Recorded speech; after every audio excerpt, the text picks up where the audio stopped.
So the other side of this, so we're looking at contracting mechanisms, but we're looking at them in the context of how do they foster and encourage innovation. So my first question for you is, how and why do you think that innovation happens within this kind of supplier buyer relationship? Well, I think it's so there's. I kind of look at it from 2 points of view. It's there's innovation that's created within the contract itself and within the supplier relationship itself. So that's unique to that contract, and that comes as a result of the collaboration between the buyer and the supplier.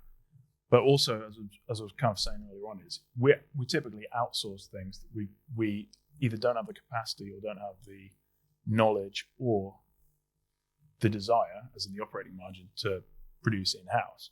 And so we outsource that to experts. It's those experts typically that have the know-how and the domain-specific expertise, the technology, the marketplace, whatever, to understand how to best deliver outcomes for clients.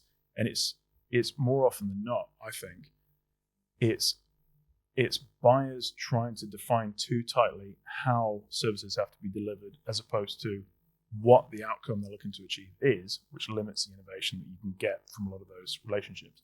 But the second part as well is goes to, again, the relational contracting thing. Is if we're looking at creating value, there's kind of two different. I'll use value and innovation almost interchangeably, because we're looking at the end of the day, that innovation has to have an end point, and that end point has to be better service delivery, customer satisfaction, reduced cost, whatever it is.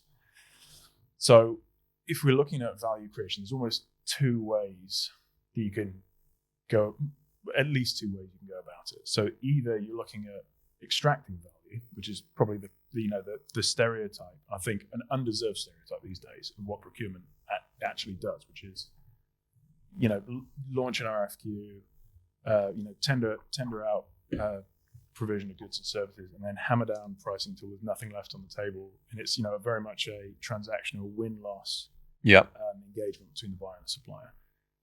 The flip side of that is you say, right, no, we're going to look at this from a partnership, a small p partnership perspective, and say, right, rather than what's in it, I'm going to steal another Kate Bartasek quote here, but rather than what's in it for me, it's what's in it for we. And this is, the example I think I listed in the white paper, and if I didn't, it's in the Harvard Business Review article that's linked there, is Dell and FedEx literally went through this evolution. So they had an outsourcing agreement where Dell was, increasingly frustrated. They were seeing costs spiraling out of control. They weren't able to perform to their SLAs, et cetera, and they moved to a model where they were saying, right, well, let's structure the agreement to allow FedEx to perform according to our SLAs, but in a way that allows them to take on risk in proportion with the way that the contract's structured. So the simple example in there is termination for convenience. They've got a termination for convenience clause in there. FedEx know that they can lose the business in 6 months, so they're not incentivized to invest in the contract and in the way that's in the long-term aims of both parties. So that's, rather than what's in it for me, what's in it for we.